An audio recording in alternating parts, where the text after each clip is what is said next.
Preferito. Sempre con l'ordine alfabetico al contrario. Tenete di iniziare da capo.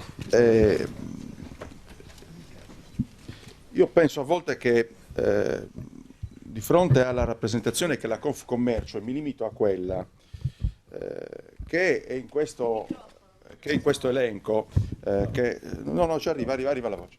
Le rappresentazioni che sono messe in queste tabelle, penso che ognuno di noi le possa leggere, vedere senza tema di smentita, perché se è vero, come è vero che in politica bisogna essere intellettualmente onesti, o la Confcommercio ha dichiarato il falso, oppure c'è qualcun altro che l'ha dichiarato.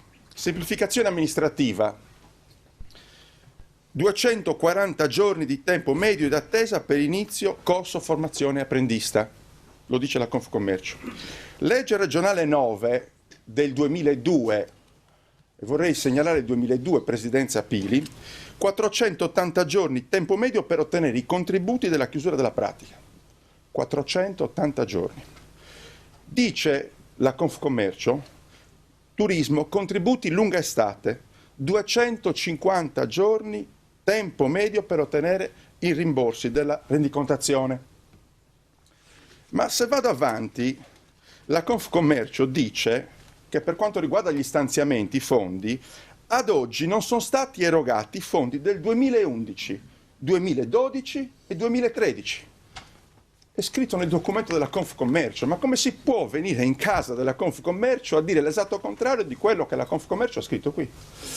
E penso che quando si voglia tentare di scaricare, dice ma Pili ha aperto alla grande distribuzione, lo sanno anche i bambini che è falso, perché nel 2001 al governo c'era il centro-sinistra che impose in tutta Italia, e penso che chi è addentro alle questioni del commercio sa, la famosa norma Bersani.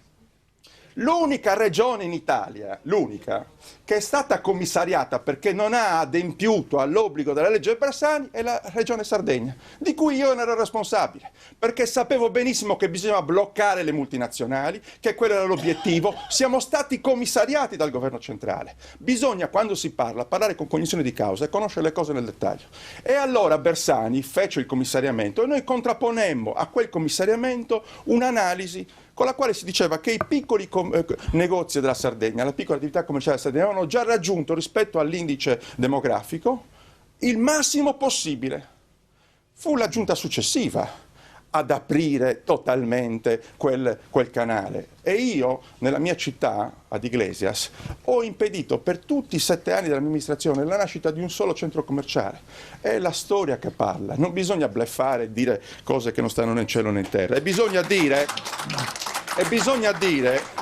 che sulla tariffa unica, se io dico alle compagnie aeree adesso vi faccio fare la continuità territoriale senza darvi soldi, però subito dopo, se non partecipate, vi do 60 milioni. È quello che è esattamente successo. Nel momento in cui c'era la gara in corso per fare l'affidamento delle tratte in servizio di oneri del servizio pubblico, la Regione, nello stesso frattempo in cui era pubblicata quella gara, ha detto stiamo stanziando 60 milioni per poi darvi questi denari nella seconda battuta. E perché c'è un rapporto diretto, succube, supino della Regione insieme all'ENAC, insieme al governo, per dare all'Alitalia in concessione esclusiva quello. Lo sanno tutti, la riduzione delle tratte, la riduzione delle frequenze, l'incapacità di collegare, perché l'Alitalia ha fatto ricorso sulla mia azione sulle compagnie low cost, perché non voleva che arrivassero in Sardegna 3 milioni e mezzo di passeggeri con le low cost. Noi abbiamo vinto anche quella battaglia, vinceremo anche le prossime contro l'Alitalia, contro la Tirrenia, contro questi soggetti. Grazie.